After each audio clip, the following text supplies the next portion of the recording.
Olha aí, pessoal, mais uma vez a mídia abordando o tema da Previdência Social, do INSS, as aposentadorias públicas aqui no Brasil, pensões, benefícios de forma geral, que estão cada vez mais insustentáveis, essa é a verdade.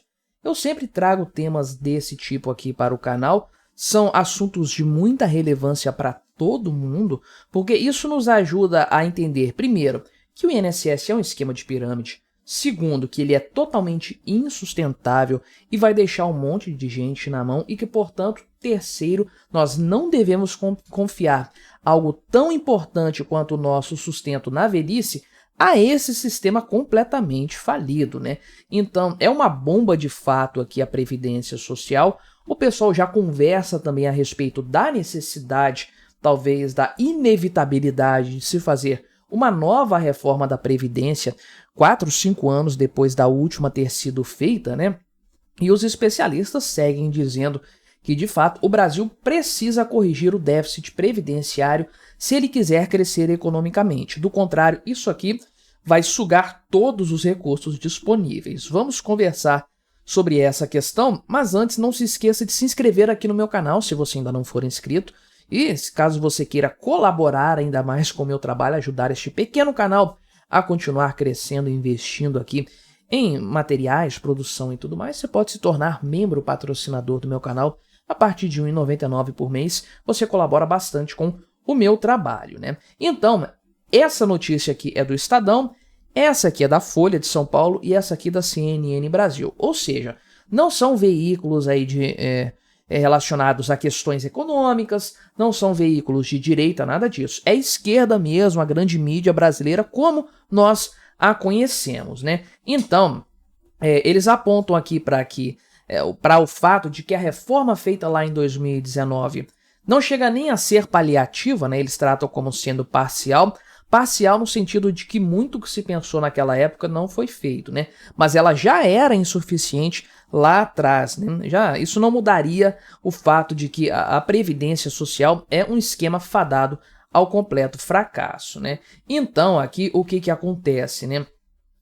Se torna cada vez mais evidente de que esse é um problema terrível que vai envolver, numa possível e uma reforma mais abrangente, né? Deveria envolver estados, municípios, militares e outros aí, né? O rombo de 2023, de maneira geral aqui, né?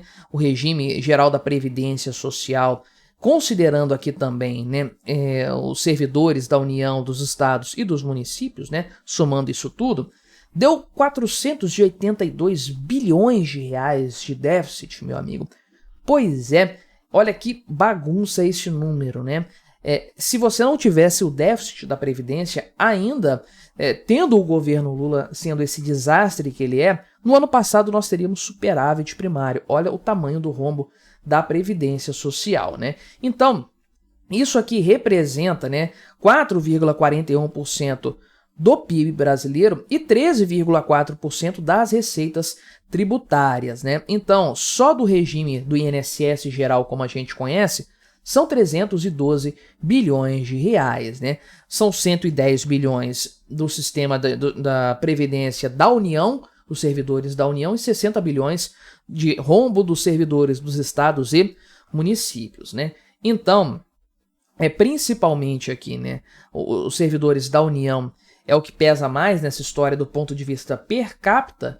O regime geral tem mais gente, portanto o montante é maior, mas aqui o déficit per capita, né, por cabeça, no regime da Previdência Social, o regime geral, é R$ 9.400 por ano, né? Agora, os servidores da União chegam aqui a R$ 70 mil praticamente, né? Sendo que os militares têm uma previdência deficitária em 150 mil por ano, meu amigo. É completamente insustentável. O resto do pessoal está bancando essa aposentadoria aqui, né? Então, proporcionalmente falando, é o maior rombo, mas como a quantidade de militares é pequena em relação ao montante da população, o valor global não chega a representar o maior problema, né? Mas ainda assim é um valor muito alto, com certeza. Achei interessante o pessoal do Estadão mencionar a questão do MEI, né? Porque eu não ouço muitos outros divulgadores de conteúdo nesse sentido aqui falarem do problema que o MEI representa para a Previdência Social, né? Eu sempre falo disso aqui no canal. Fiz até um vídeo recentemente só tratando desse ponto específico, mas aqui eles tratam desse assunto, tocam no ponto do MEI enquanto problema da Previdência Social, mas esse pessoal não tem vivência prática, então eles não sabem exatamente aonde que isso aqui representa um problema, né? Eles apontam o fato que o MEI facilitou a pejotização, ou seja, você ter um funcionário que responde como pessoa jurídica para você, ao invés de ter carteira assinada, por um simples motivo: é muito mais barato manter um funcionário dessa forma e ele ganha mais dinheiro no final das contas, né? Por isso que ele aceita esse arranjo, que é ao arrepio da lei, né, na maior parte dos cenários, porque permite ao funcionário botar a empresa na justiça depois e tudo mais, só que funciona bastante bem em muitos casos, com certeza, tanto que está se popularizando bastante, né? Aqui uma estimativa que eles colocaram aponta para o fato de que 53% dos trabalhadores aí que abriram o MEI até 2019 não atuavam como empreendedores, mas eram empregados assalariados de outras empresas. Olha, na minha vivência prática eu não vejo esse número tão alto assim não, tá? Mas, sei lá, o pessoal deve ter feito uma pesquisa de fato aqui, ou levaram em conta o trabalho autônomo como sendo pejotização, quando na verdade não é. O que eu vejo muito, e é um ponto que eu coloco aqui, é que muita gente abre o MEI para pagar o INSS através do MEI, né? E isso, no primeiro momento, representa receitas, porque muita gente que faz isso não pagaria o INSS se não tivesse a possibilidade de pagar uns R$ 70 aí por mês, né?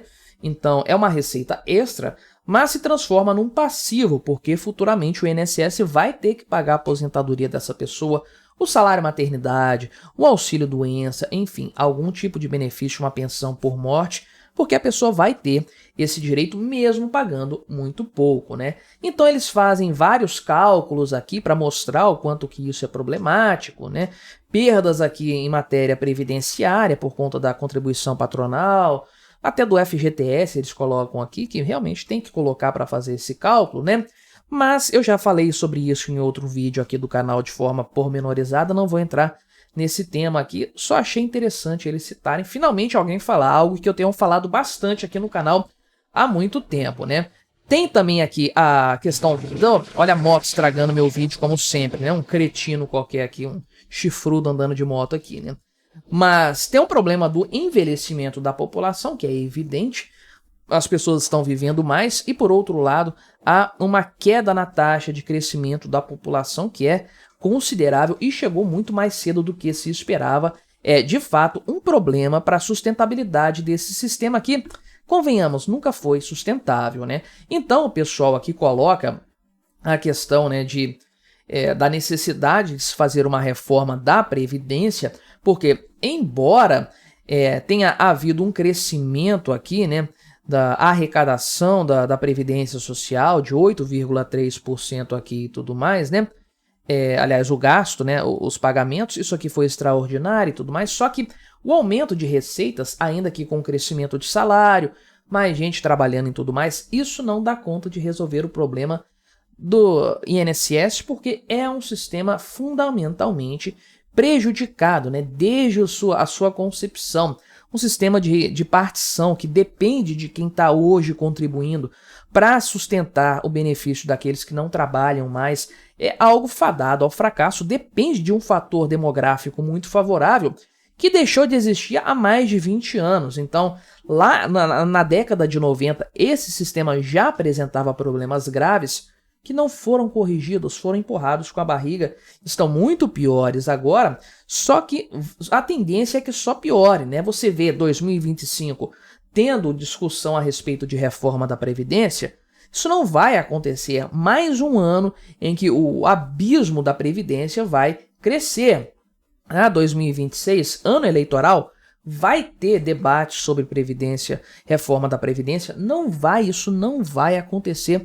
Obviamente, porque não há interesse político para seguir nesse sentido, né? Que precisa fazer? Precisa, né? Aliás, o certo mesmo era acabar com a Previdência Social, Já vi modelos disso, isso sendo estudado, modelos um pouco antigos, lá de 2012, 2013, então isso teria que ser revisto porque o rombo é muito maior. Todos esses, os melhores modelos que eu vi, impõem perda de valores para muita gente, principalmente quem tem menos de 40 anos e contribui para o INSS vai perder o valor contribuído, não vai receber nada disso aí, mas algo tem que ser feito. O melhor cenário seria acabar com a Previdência Social, com esse ralo de recursos aí, e adotar um desses modelos de transição aí para ir paulatinamente acabando com o INSS. Isso não vai acontecer, obviamente, né? Então, deveria ser feita alguma reforma para dar uma sobrevida e tudo mais. Isso também não vai ser feito, não no curto prazo, não durante o governo Lula, né? Isso seria fundamental para que o Brasil tivesse algum tipo de crescimento econômico futuro, como diz aqui o senhor Raul Veloso do Fórum Nacional, aqui, Instituto Nacional de Altos Estudos, né? Por quê? Qual é o problema? Justamente o rombo da Previdência que tem que ser coberto com outros recursos, seja impostos, seja dívida pública, geralmente é o que acontece, né? Recursos escassos que estão sendo retirados do mercado via impostos, da iniciativa privada, via impostos, via endividamento público, né, financiamento, e que poderiam ser destinados a outras coisas, a outros investimentos que se transformariam, se reverteriam em crescimento econômico. O Brasil está despendendo recursos muito valiosos e escassos com um sistema deficitário e não está fazendo nada para sanar esse problema, né? Por isso que eu volto a dizer, volto a afirmar, não confie no INSS. Se você depender do INSS para se sustentar na sua velhice, meu amigo, você está com um problema sério. Mas me diga aí, o que você achou dessa minha análise? Colabore com o nosso debate, deixe o seu comentário, se inscreva no meu canal se você ainda não for inscrito e até a próxima.